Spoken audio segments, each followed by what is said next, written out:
بسم الله الرحمن الرحيم ياسين والقرآن الحكيم إنك لمن المرسلين على صراط مستقيم تنزيل العزيز الرحيم لتنذر قوما ما أنذر آباؤهم فهم غافلون لقد حق القول على أكثرهم فهم لا يؤمنون إنا جعلنا في أعناقهم أغلالا فهي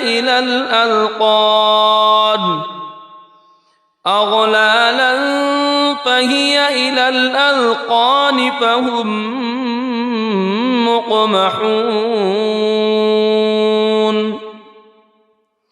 وجعلنا من بين أيديهم سدا ومن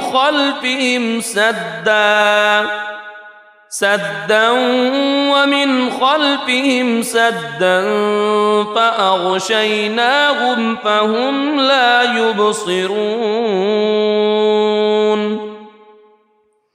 وسواء عليهم أأنذرتهم أم لم تنذرهم لا يؤمنون إنما تنذر من اتبع الذكر وخشي الرحمن بالغيب فبشره بمغفرة وأجر كريم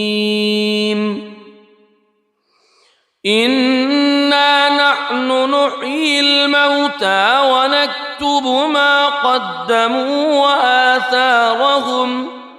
وكل شيء أحصيناه في إمام مبين واضرب لهم مثلا أصحاب القرية إذ جاءها المرسلون إذ أرسلنا إليهم اثنين فكذبوهما فعززنا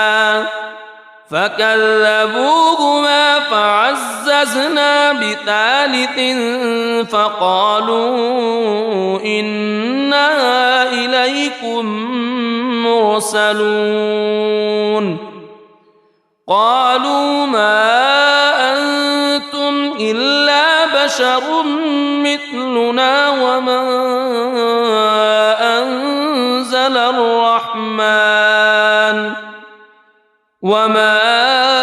أنزل الرحمن من شيء إن أنتم إلا تكذبون قالوا ربنا يعلم إنا إليكم لمرسلون وما علينا إلا البلاغ المبين قالوا إنا تطيرنا بكم لئن لم تنتهوا لنرجمنكم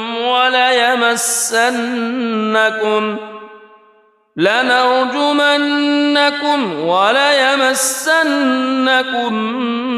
منا عذاب أليم قالوا طائركم معكم أئن ذكرتم بل أنتم قوم مسرفون وجاء من أقصى المدينة رجل يسعى قال يا قوم اتبعوا المرسلين اتبعوا من لا يسألكم أجرا وهم مهتدون وما لي لا أعبد الذي فطرني وإليه ترجعون أأتخذ من دونه آلهة إن يردني الرحمن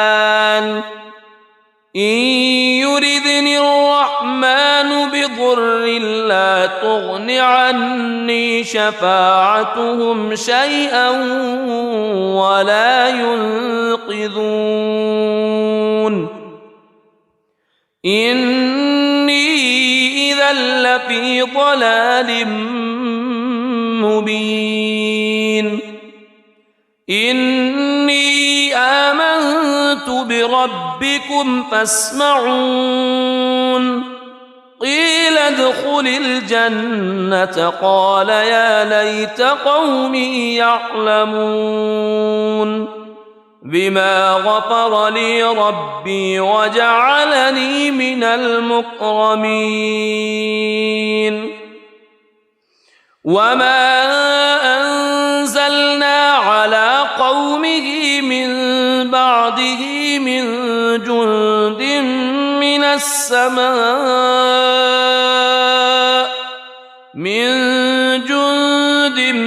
من السماء وما كنا منزلين إن كانت إلا صيحة واحدة فإذا هم خامدون يا حسرة على العباد ما يأتيهم من رسول إلا كانوا به يستهزئون ألم يروا كم أهلكنا قبلهم من القرون أنهم إليهم لا يرجعون وإن كل لما جميع لدينا محضرون وآية لهم الأرض الميتة أحييناها وأخرجنا منها حبا فمنه يأكلون وجعلنا فيها جنات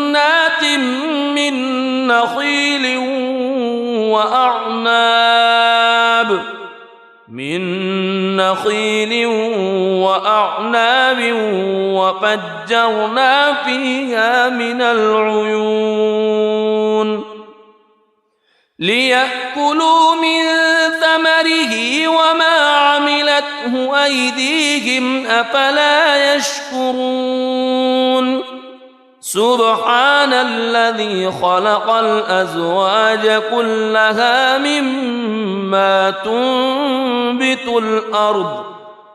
مما تنبت الأرض ومن أنفسهم ومما لا يعلمون وآية لهم الليل نسلخ منه النهار فإذا هم مظلمون والشمس تجري لمستقر لها ذلك تقدير العزيز العليم والقمر قدرناه منازل حتى عاد كالعرجون القديم لا الشمس ينبغي لها أن تدرك القمر ولا الليل سابق النهار وكل في فلك يسبحون وآية لهم أنا حملنا ذريتهم في الفلك المشحون وخلقنا لهم من مثله ما يركبون وإن نشأ نغرقهم فلا صريخ لهم ولا هم ينقذون إلا رحمة منا ومتاعا إلى حين وإذا قيل لهم اتقوا ما بين أيديكم وما خلفكم لعلكم ترحمون وما تأتيهم من آية من آيات ربهم إلا كانوا عنها معرضين وإذا قيل لهم أنفقوا مما رزقكم الله قال الذين كفروا للذين آمنوا أنطعم من لو يشاء الله أطعمه إن أنتم إلا في ضلال مبين ويقولون متى هذا الوعد إن كنتم صادقين ما ينظرون إلا صيحة واحدة تأخذهم وهم يخصمون فلا يستطيعون توصية ولا إلى أهلهم يرجعون ونفخ في الصور فإذا هم من الأجداث إلى ربهم ينسلون قالوا يا ويلنا من بعثنا من مرقدنا هذا ما وعد الرحمن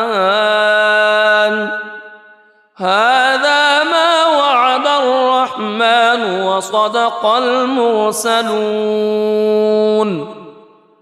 إن كانت إلا صيحة واحدة فإذا هم جميع لدينا محضرون فاليوم لا تظلم نفس شيئا ولا تجزون إلا ما كنتم تعملون إن أصحاب الجنة اليوم في شغل فاكهون هم وأزواجهم في ظلال على الأرائك متكئون لهم فيها فاكهة ولهم ما يدعون سلام قولا من رب رحيم وامتازوا اليوم أيها المجرمون ألم أعهد إليكم يا بني ألا تعبدوا الشيطان ألم أعهد إليكم يا بني آدم ألا تعبدوا الشيطان إنه لكم عدو مبين وأن اعبدوني هذا صراط مستقيم ولقد أضل منكم جبلا كثيرا أفلم تكونوا تعقلون هذه جهنم التي كنتم توعدون اصلوها اليوم بما كنتم تكفرون اليوم نختم على أفواههم وتكلمنا أيديهم وتشهد أرجلهم بما كانوا يكسبون ولو نشاء لطمسنا على أعينهم فاستبقوا الصراط فأنى يبصرون ولو نشاء لمسخناهم على مكانتهم فما استطاعوا مضيا ولا يرجعون ومن نعمره ننكسه في الخلق أفلا يعقلون وما علمناه الشعر وما ينبغي له إن هو إلا ذكر وقرآن مبين لينذر من كان حيا ويحق القول على الكافرين أولم يروا أنا خلقنا لهم مما عملت أيدينا أنعاما فهم لها مالكون وذللناها لهم فمنها ركوبهم ومنها يأكلون ولهم فيها منافع ومشارب أفلا يشكرون واتخذوا من دون الله آلهة لعلهم ينصرون لا يستطيعون نصرهم وهم لهم جند محضرون فلا يحزنك قولهم إنا نعلم ما يسرون وما يعلنون أولم ير الإنسان أنا خلقناه من نطفة فإذا هو خصيم مبين وضرب لنا مثلا ونسي خلقه قال من يحيي العظام وهي رميم قل يحييها الذي أنشأها أول مرة وهو بكل خلق عليم الذي جعل لكم من الشجر الأخضر نارا فإذا أنتم منه توقدون أوليس الذي خلق السماوات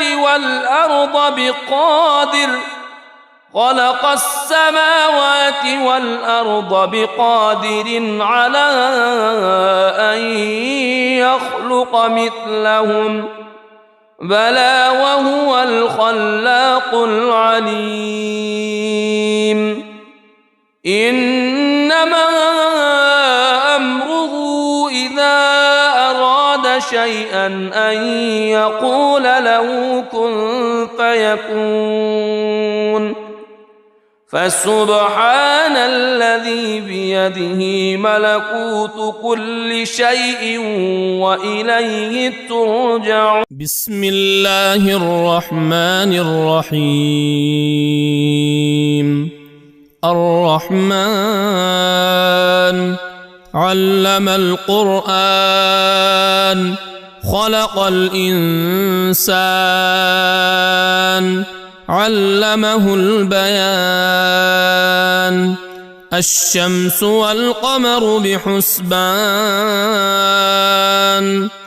والنجم والشجر يسجدان والسماء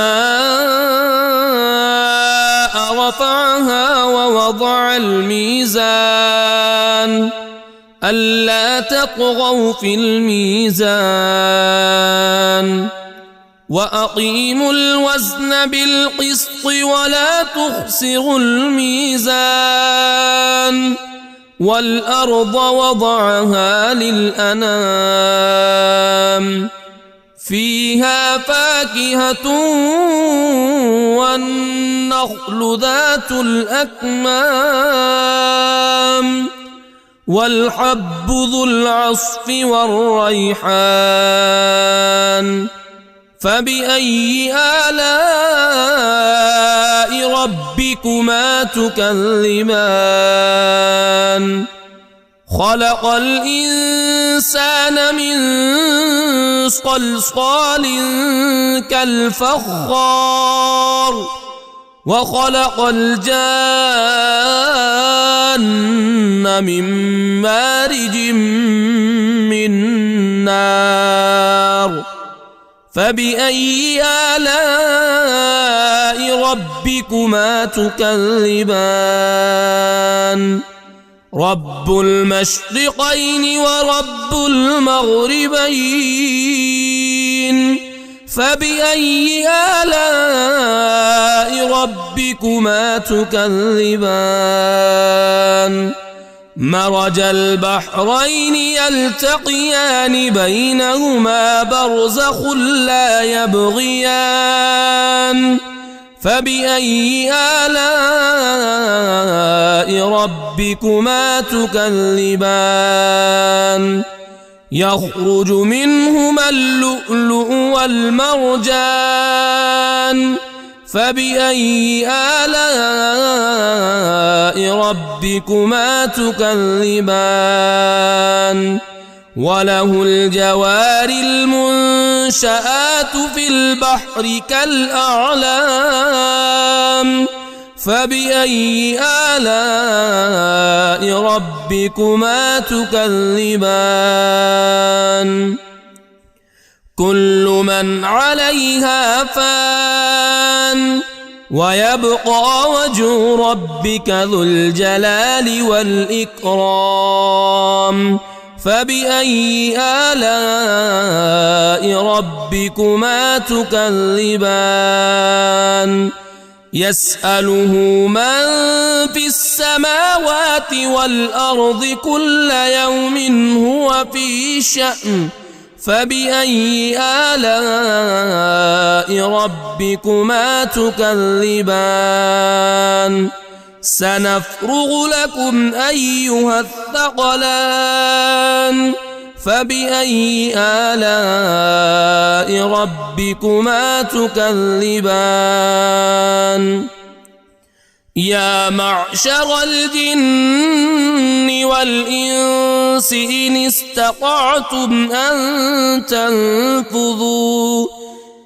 استطعتم أن تنفذوا من أقطار السماوات والأرض فانفذوا لا تنفذون إلا بسلطان فبأي آلاء ربكما تكذبان يرسل عليكما شواظ من نار ونحاس فلا تنتصران فبأي آلاء ربكما تكذبان فإذا انشقت السماء فكانت وردة كالدهان فبأي آلاء ربكما تكذبان فيومئذ لا يسأل عن ذنبه إنس ولا جان فبأي آلاء ربكما تكذبان يعرف المجرمون بسيماهم فيؤخذ بالنواصي والأقدام فبأي آلاء ربكما تكذبان هذه جهنم التي يكذب بها المجرمون يطوفون بينها وبين حميم آن فبأي آلاء ربكما تكذبان ولمن خاف مقام ربه جنتان فبأي آلاء ربكما تكذبان ذواتا أفنان فبأي آلاء ربكما تكذبان فيهما عينان تجريان فبأي آلاء ربكما تكذبان فيهما من كل فاكهة زوجان فبأي آلاء ربكما تكذبان متكئين على فرش بطائنها من استبرق وجنى الجنتين دان فبأي آلاء ربكما تكذبان فيهن قاصرات الطرف لم يطمثهن إنس قبلهم ولا جان فبأي آلاء ربكما تكذبان كأنهن الياقوت والمرجان فبأي آلاء ربكما تكذبان هل جزاء الإحسان إلا الإحسان فبأي آلاء ربكما تكذبان ومن دونهما جنتان فبأي آلاء ربكما تكذبان مدهامتان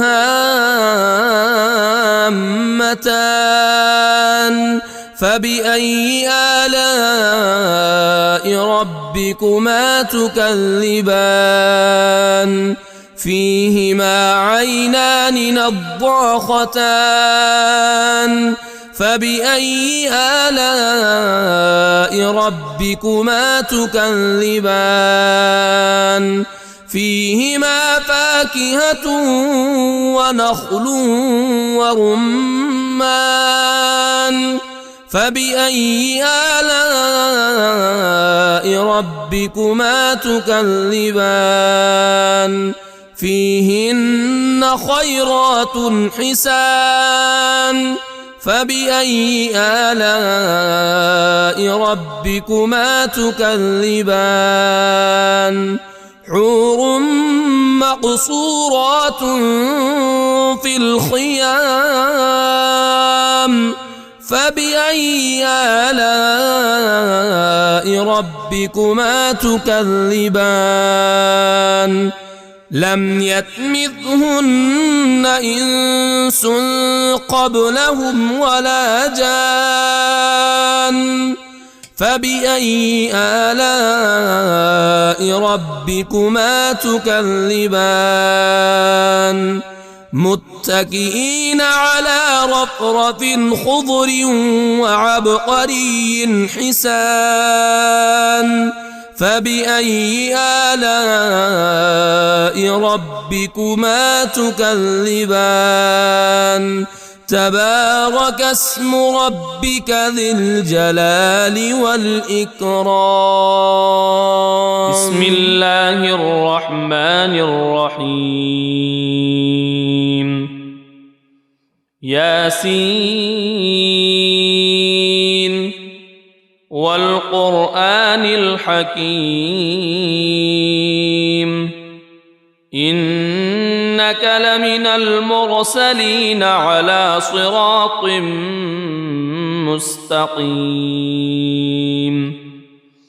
تنزيل العزيز الرحيم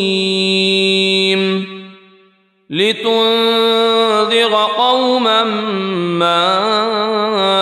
أنذر آباؤهم فهم غافلون لقد حق القول على أكثرهم فهم لا يؤمنون إنا جعلنا في أعناقهم أغلالا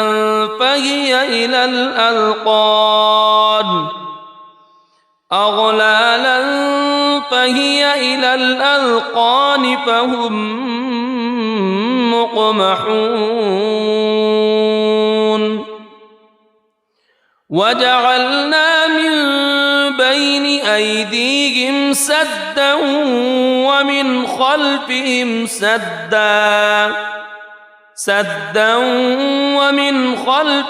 سدا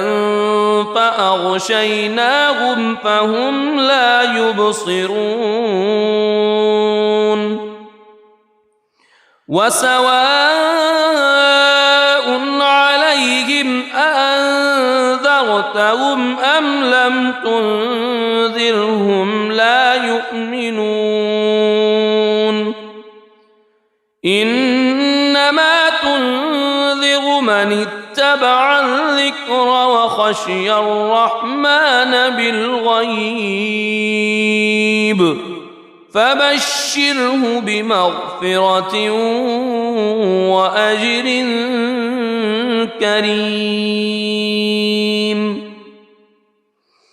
إنا نحن نحيي الموتى ونكتب ما قدموا وآثارهم وكل شيء أحصيناه في إمام مبين واضرب لهم مثلا أصحاب القرية إذ جاءها المرسلون إذ أرسلنا إليهم اثنين فكذبوهما فعززنا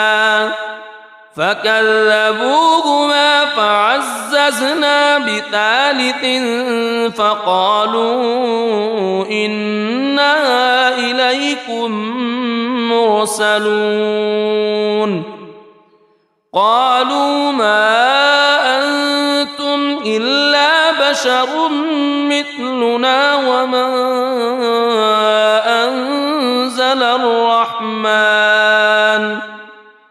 وما أنزل الرحمن من شيء إن أنتم إلا تكذبون قالوا ربنا يعلم إنا إليكم لمرسلون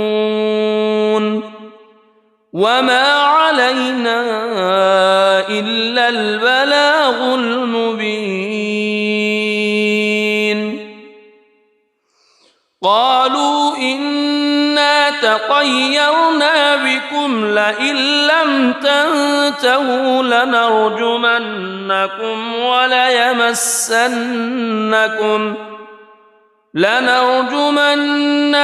وليمسنكم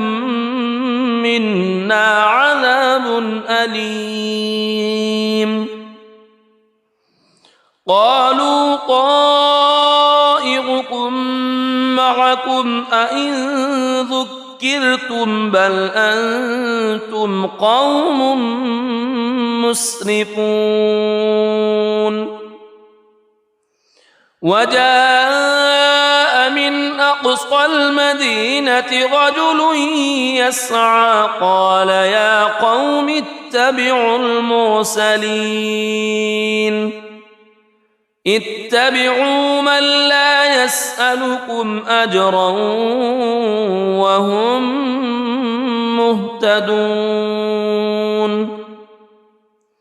وما لي لا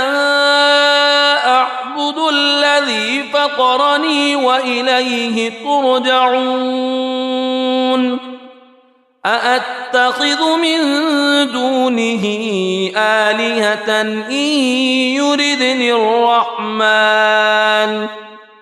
إن يردني الرحمن بضر لا تغن عني شفاعتهم شيئا ولا ينقذون إني إذا لفي ضلال مبين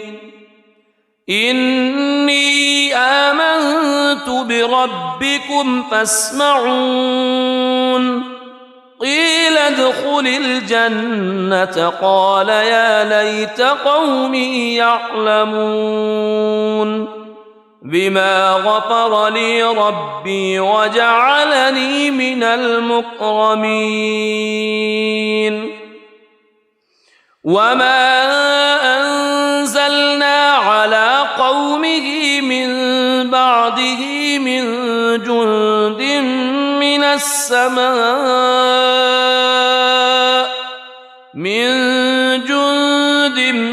من السماء وما كنا منزلين إن كانت إلا صيحة واحدة فإذا هم خامدون يا حسرة على العباد ما يأتيهم من رسول إلا كانوا به يستهزئون ألم يروا كم أهلكنا قبلهم من القرون أنهم إليهم لا يرجعون وإن كل لما جميع لدينا محضرون وآية لهم الأرض الميتة أحييناها وأخرجنا منها حبا فمنه يأكلون وجعلنا فيها جنات من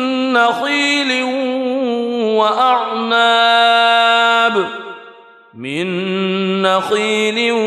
وأعناب وفجرنا فيها من العيون ليأكلوا من ثمره وما عملته أيديهم أفلا يشكرون سبحان الذي خلق الأزواج كلها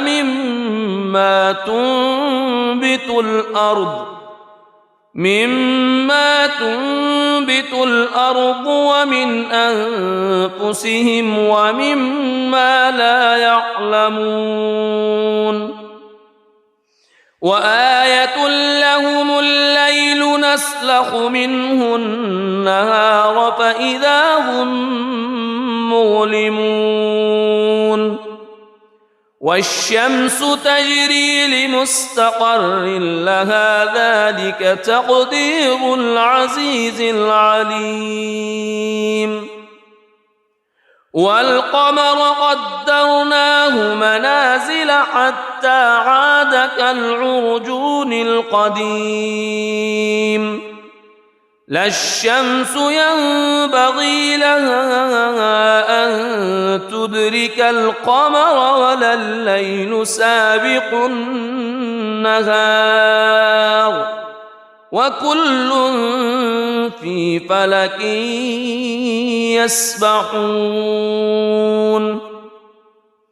وآية لهم أنا حملنا ذريتهم في الفلك المشحون وخلقنا لهم من مثله ما يركبون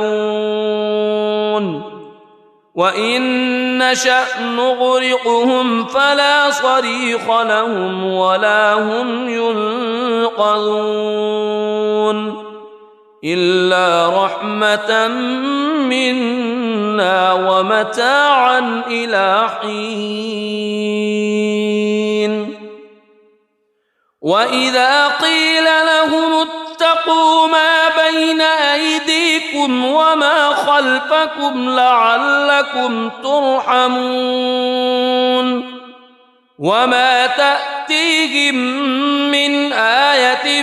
من آيات ربهم إلا كانوا عنها معرضين وإذا قيل لهم أنفقوا مما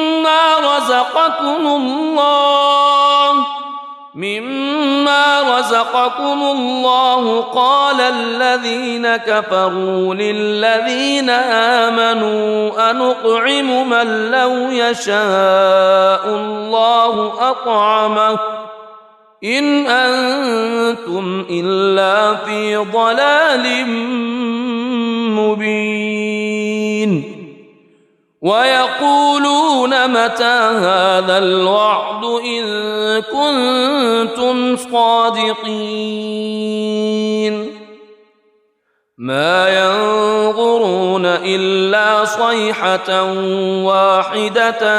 تأخذهم وهم يخصمون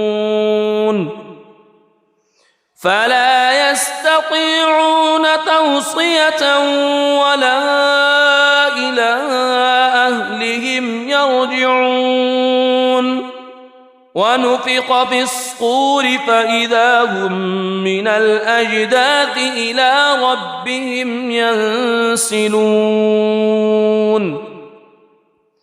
قالوا يا ويلنا من بعثنا من مرقدنا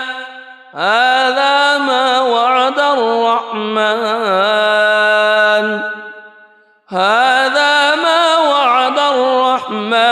وصدق المرسلون إن كانت إلا صيحة واحدة فإذا هم جميع لدينا محضرون فاليوم لا تظلم نفس شيئا ولا تجزون إلا ما كنتم تعملون إن أصحاب الجنة اليوم في شغل فاكهون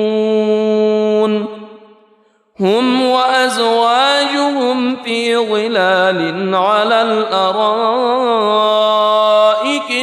متكئون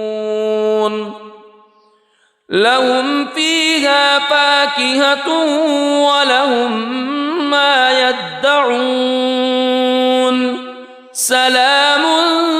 قولا من رب رحيم وامتازوا اليوم أيها المجرمون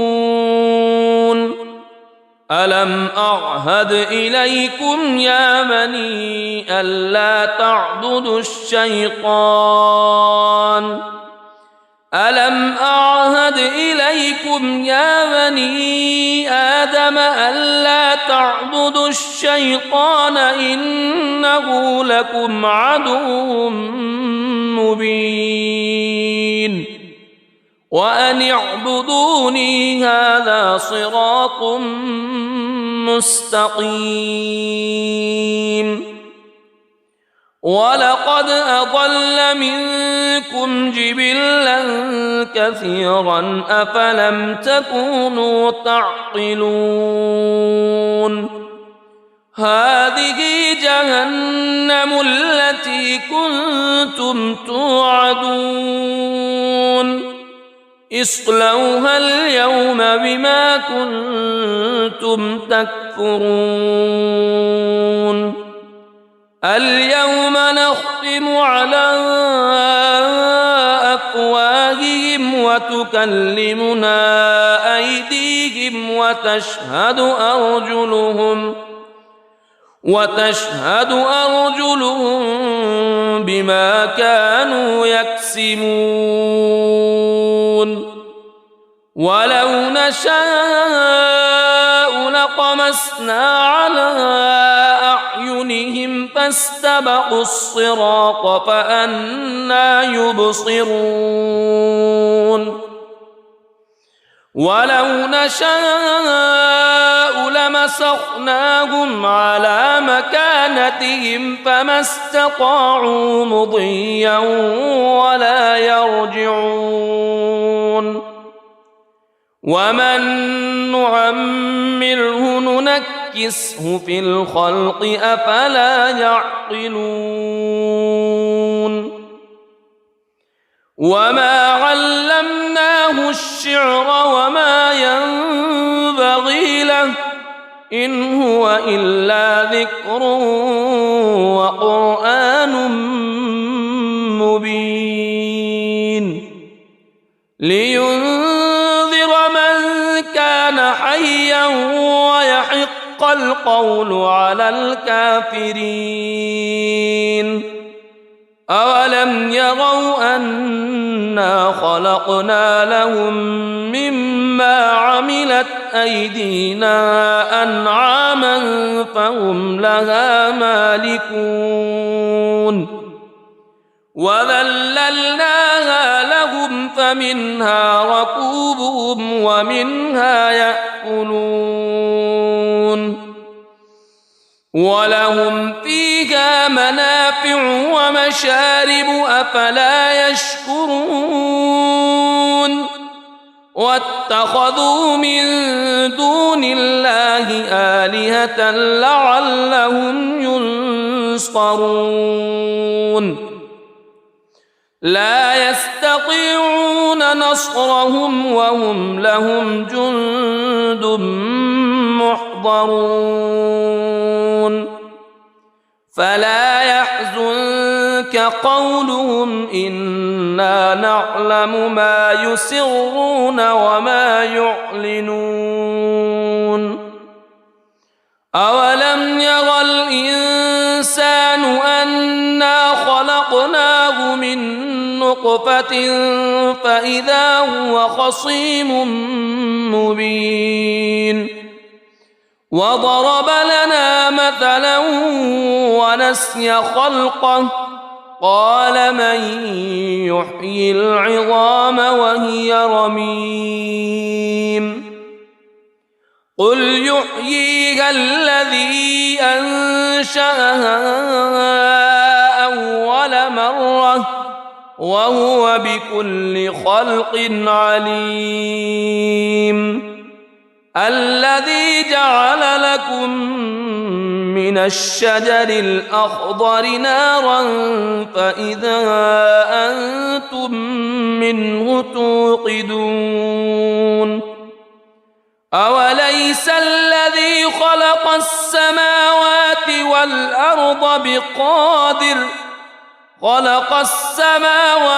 والأرض بقادر على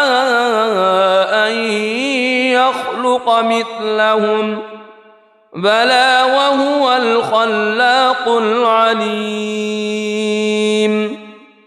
إنما أمره إذا أراد شيئا أن يقول له كن فيكون فسبحان الذي بيده ملكوت كل شيء وإليه ترجع. بسم الله الرحمن الرحيم. الرحمن علم القرآن خلق الإنسان علمه البيان. الشمس والقمر بحسبان والنجم والشجر يسجدان. والسماء رفعها ووضع الميزان ألا تطغوا في الميزان وأقيموا الوزن بالقسط ولا تخسروا الميزان.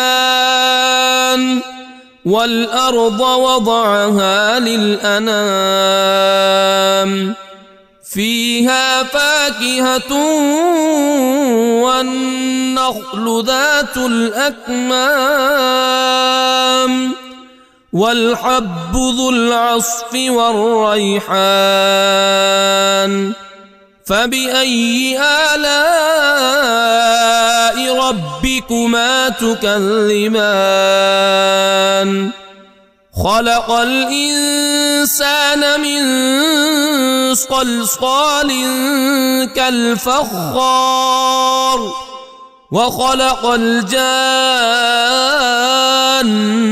من مارج من نار. فبأي آلاء ربكما تكذبان؟ رب المشرقين ورب المغربين.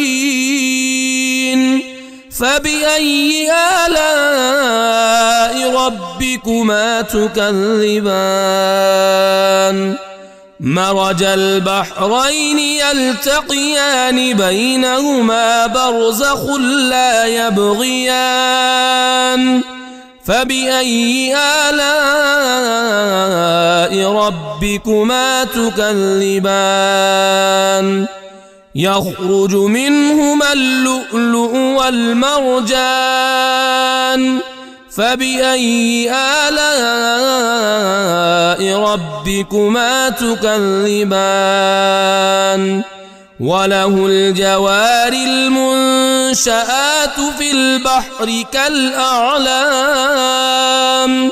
فبأي آلاء ربكما تكذبان؟ كل من عليها فان ويبقى وجه ربك ذو الجلال والإكرام. فبأي آلاء ربكما تكذبان؟ يسأله من في السماوات والأرض كل يوم هو في شأن. فبأي آلاء ربكما تكذبان؟ سنفرغ لكم أيها الثقلان.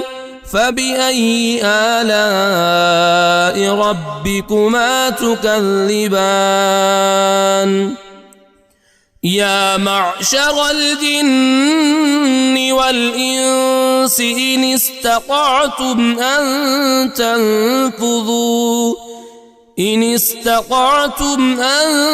تنفذوا من أقطار السماوات والأرض فانفذوا لا تنفذون إلا بسلطان.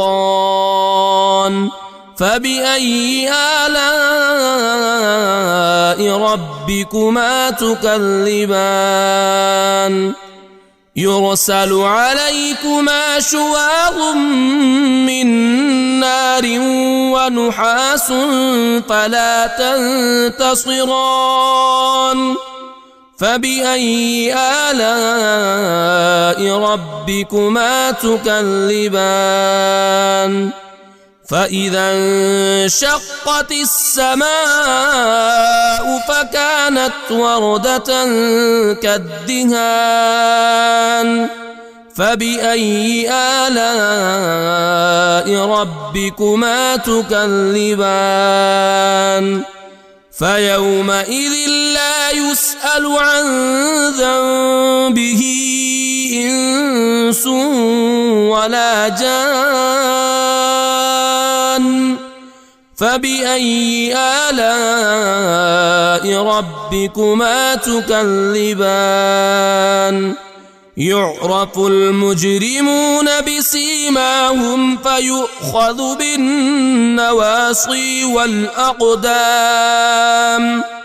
فبأي آلاء ربكما تكذبان هذه جهنم التي يكذب بها المجرمون يطوفون بينها وبين حميم آن فبأي آلاء ربكما تكذبان ولمن خاف مقام ربه جنتان فبأي آلاء ربكما تكذبان ذواتا أفنان فبأي آلاء ربكما تكذبان فيهما عينان تجريان فبأي آلاء ربكما تكذبان فيهما من كل فاكهة زوجان فبأي آلاء ربكما تكذبان متكئين على فرش بطائنها من استبرق وجنى الجنتين دان فبأي آلاء ربكما تكذبان فيهن قاصرات الطرف لم يطمثهن إنس قبلهم ولا جان فبأي آلاء ربكما تكذبان كأنهن الياقوت والمرجان فبأي آلاء ربكما تكذبان هل جزاء الإحسان إلا الإحسان فبأي آلاء ربكما تكذبان ومن دونهما جنتان فبأي آلاء ربكما تكذبان مدهامتان فبأي آلاء ربكما تكذبان فيهما عينان نضاختان فبأي آلاء ربكما تكذبان فيهما فاكهة ونخل ورمان فبأي آلاء ربكما تكذبان فيهن خيرات حسان فبأي آلاء ربكما تكذبان حور مقصورات في الخيام فبأي آلاء ربكما تكذبان لم يطمثهن إنس قبلهم ولا جان فبأي آلاء ربكما تكذبان متكئين على رفرف خضر وعبقري حسان فبأي آلاء ربكما تكذبان تبارك اسم ربك ذي الجلال والإكرام بسم الله الرحمن الرحيم ياسين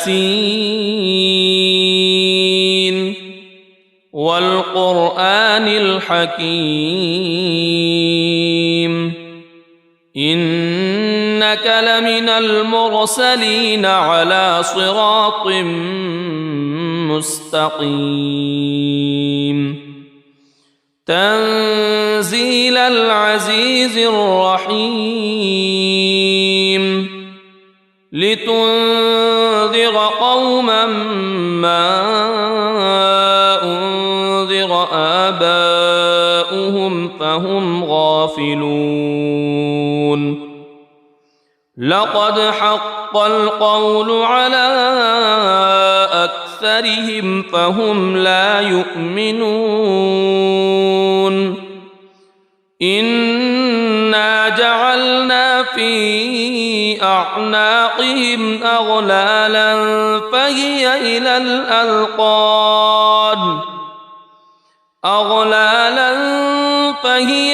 الأذقان فهم مقمحون وجعلنا من بين أيديهم سدا ومن خلفهم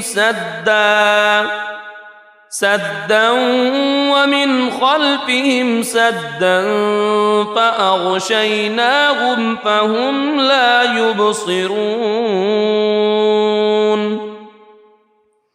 وسواء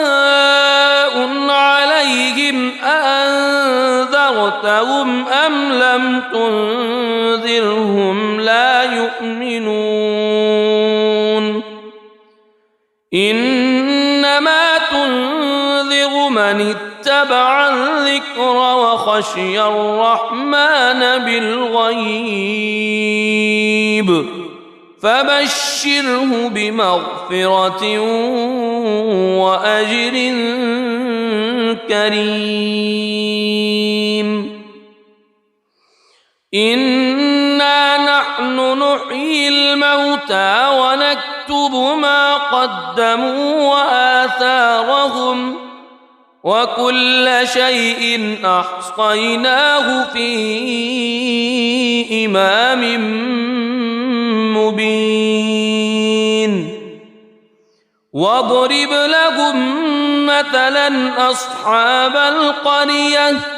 إذ جاءها المرسلون إذ أرسلنا إليهم اثنين فكذبوهما فعززنا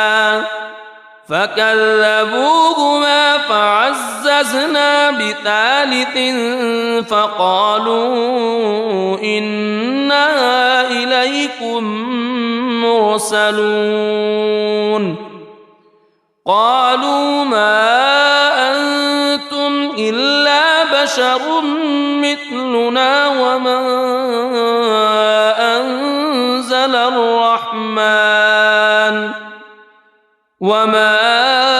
أنزل الرحمن من شيء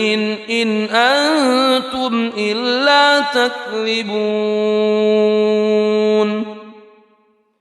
قالوا ربنا يعلم إنا إليكم لمرسلون وما علينا إلا البلاغ المبين قالوا إنا تطيرنا بكم لئن لم تنتهوا لنرجمنكم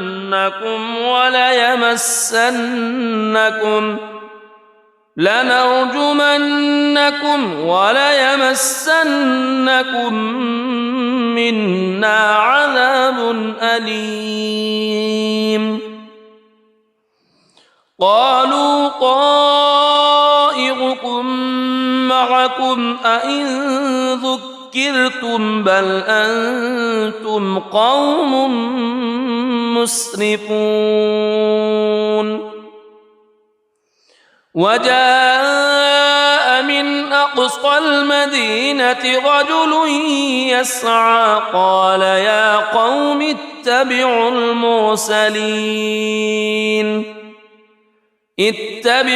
من لا يسألكم أجرا وهم مهتدون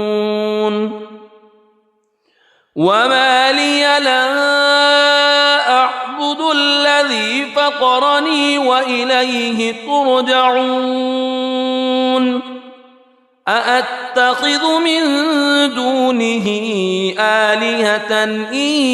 يردني الرحمن بضر لا تغن عني شفاعتهم شيئا ولا ينقذون إني إذا لفي ضلال مبين إني آمنت بربكم فاسمعون قيل ادخل الجنة قال يا ليت قومي يعلمون بما غفر لي ربي وجعلني من المكرمين وما أنزلنا على قومه من بعده من جند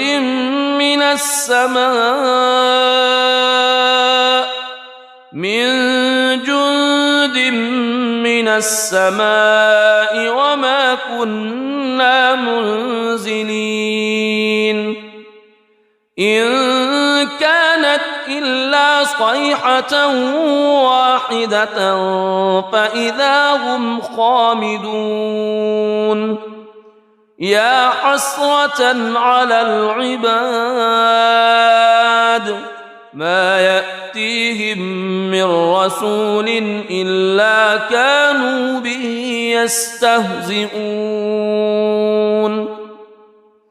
ألم يروا كم أهلكنا قبلهم من القرون أنهم إليهم لا يرجعون وإن كل لما جميع لدينا محضرون وآية لهم الأرض الميتة أحييناها وأخرجنا منها حبا فمنه يأكلون وجعلنا فيها جنات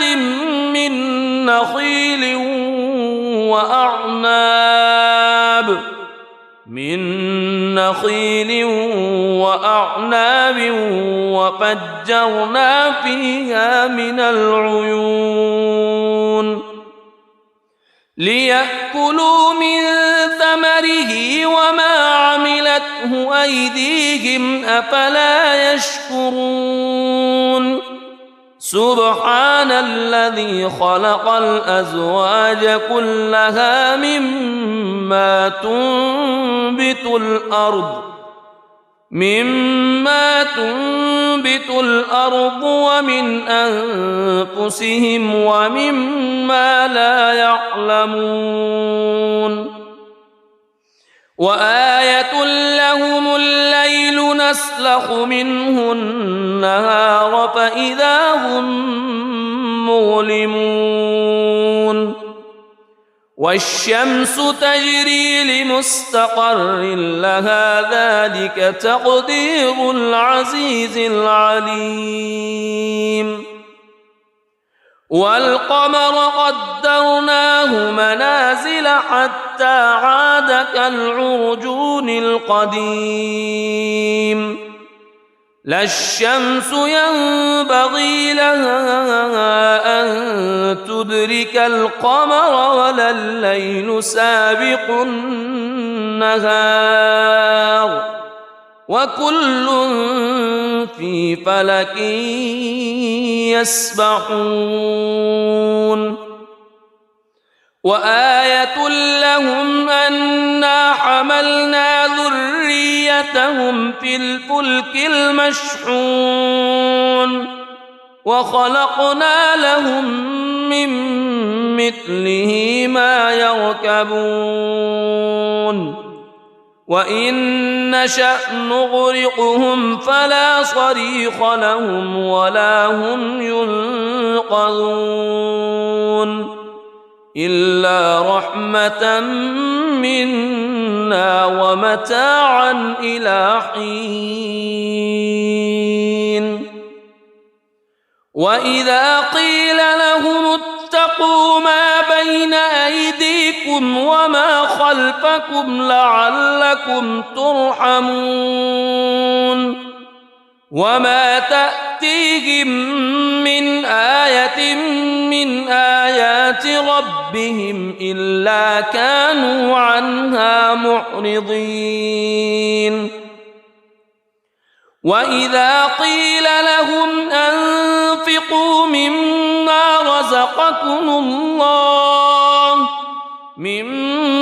رزقكم الله قال الذين كفروا للذين آمنوا أنطعم من لو يشاء الله أطعمه إن أنتم إلا في ضلال مبين ويقولون متى هذا الوعد إن كنتم صادقين ما ينظرون إلا صيحة واحدة تأخذهم وهم يخصمون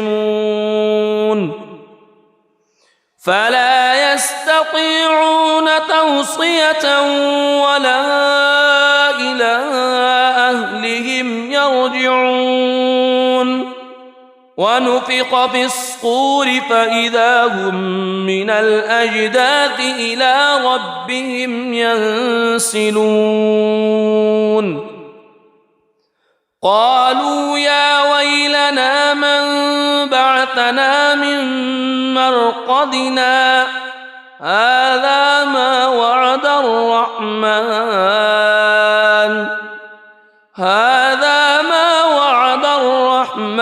وصدق المرسلون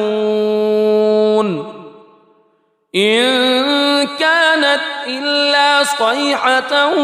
واحدة فإذا هم جميع لدينا محضرون فاليوم لا تظلم نفس شيئا ولا تجزون إلا ما كنتم تعملون إن أصحاب الجنة اليوم في شغل فاكهون هم وأزواجهم في ظلال على الأرائك متكئون لهم فيها فاكهة ولهم ما يدعون سلام قولا قولا من رب رحيم وامتازوا اليوم أيها المجرمون ألم أعهد إليكم يا بني ألا تعبدوا الشيطان ألم أعهد إليكم يا بني آدم ألا تعبدوا الشيطان إنه لكم عدو مبين وأن اعبدوني هذا صراط مستقيم ولقد أضل منكم جبلا كثيرا أفلم تكونوا تعقلون هذه جهنم التي كنتم توعدون اصلوها اليوم بما كنتم تكفرون اليوم نختم على أفواههم وتكلمنا أيديهم وتشهد أرجلهم بما كانوا يكسبون ولو نشاء لطمسنا على أعينهم فاستبقوا الصراط فأنى يبصرون ولو نشاء لمسخناهم على مكانتهم فما استطاعوا مضيا ولا يرجعون ومن نعمره ننكسه في الخلق أفلا يعقلون وما علمناه الشعر وما ينبغي له إن هو إلا ذكر وقرآن مبين لينذر من كان حيا ويحق القول على الكافرين أولم يروا أنا خلقنا لهم مما عملت أيدينا أنعاما فهم لها مالكون وذللناها لهم فمنها ركوبهم ومنها يأكلون ولهم فيها منافع ومشارب أفلا يشكرون واتخذوا من دون الله آلهة لعلهم ينصرون لا يستطيعون نصرهم وهم لهم جند محضرون فلا يحزنك قولهم إنا نعلم ما يسرون وما يعلنون أولم ير الإنسان أنا خلقناه من نطفة فإذا هو خصيم مبين وضرب لنا مثلا ونسي خلقه قال من يحيي العظام وهي رميم قل يحييها الذي أنشأها أول مرة وهو بكل خلق عليم الذي جعل لكم من الشجر الأخضر نارا فإذا أنتم منه توقدون أوليس أليس الذي خلق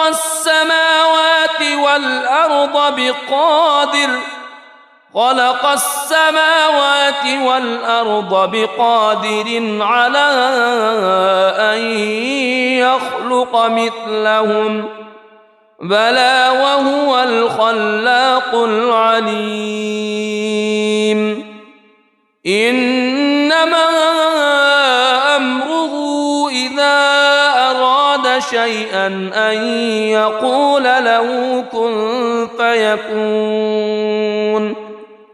فسبحان الذي بيده ملكوت كل شيء وإليه ترجع. بسم الله الرحمن الرحيم. الرحمن علم القرآن خلق الإنسان علمه البيان الشمس والقمر بحسبان والنجم والشجر يسجدان والسماء رفعها ووضع الميزان ألا تطغوا في الميزان وأقيموا الوزن بالقسط ولا تخسروا الميزان والأرض وضعها للأنام فيها فاكهة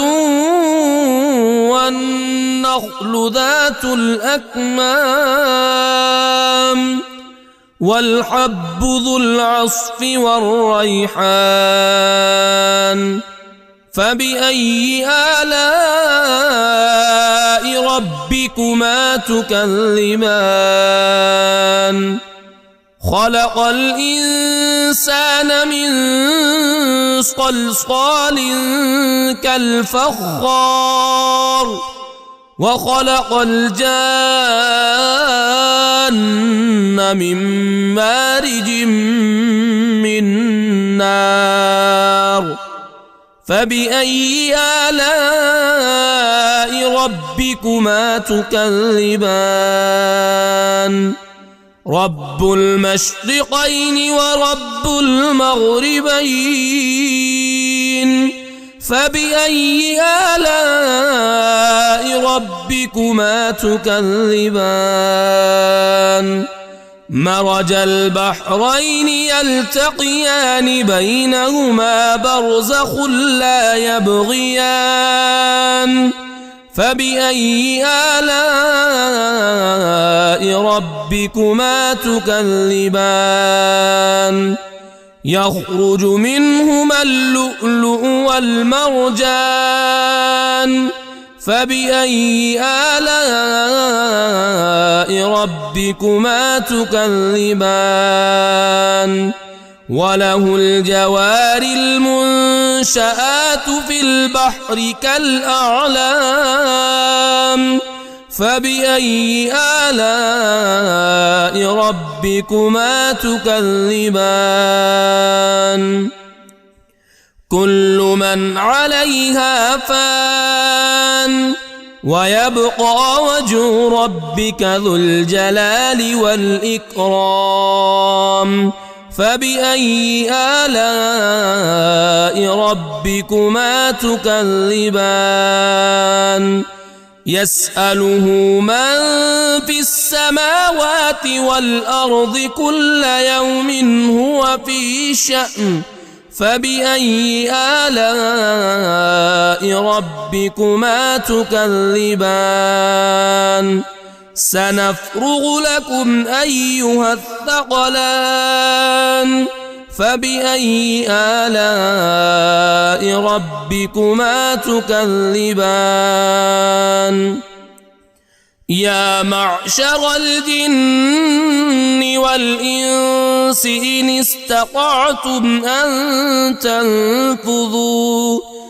إن استطعتم أن تنفذوا من أقطار السماوات والأرض فانفذوا لا تنفذون إلا بسلطان فبأي آلاء ربكما تكذبان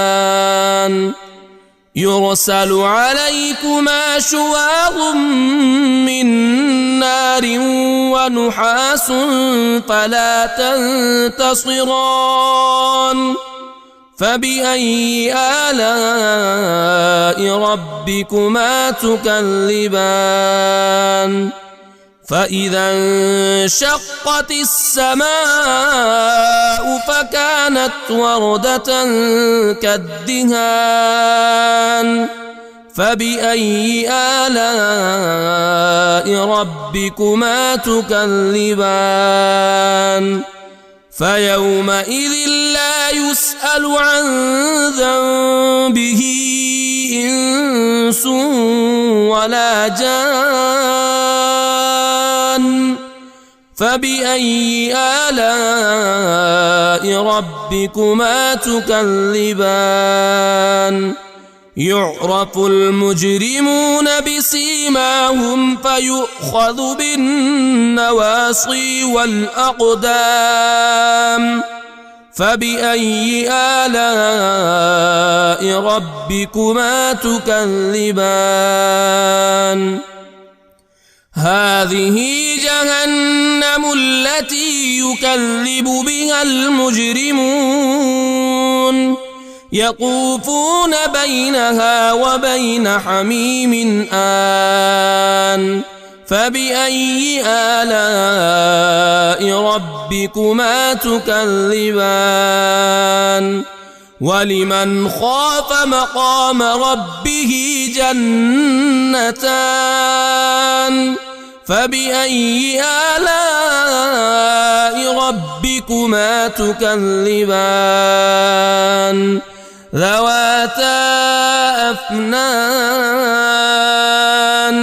فبأي آلاء ربكما تكذبان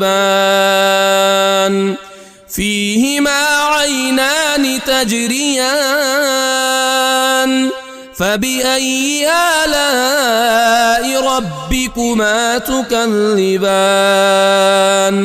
فيهما من كل فاكهة زوجان فبأي آلاء ربكما تكذبان متكئين على فرش بطائنها من استبرق وجنى الجنتين دان فبأي آلاء ربكما تكذبان فيهن قاصرات الطرف لم يطمثهن إنس قبلهم ولا جان فبأي آلاء ربكما تكذبان كأنهن الياقوت والمرجان فبأي آلاء ربكما تكذبان هل جزاء الإحسان إلا الإحسان فبأي آلاء ربكما تكذبان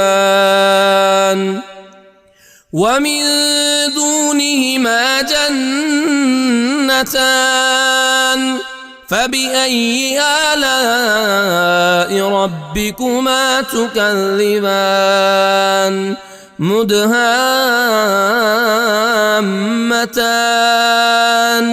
فبأي آلاء ربكما تكذبان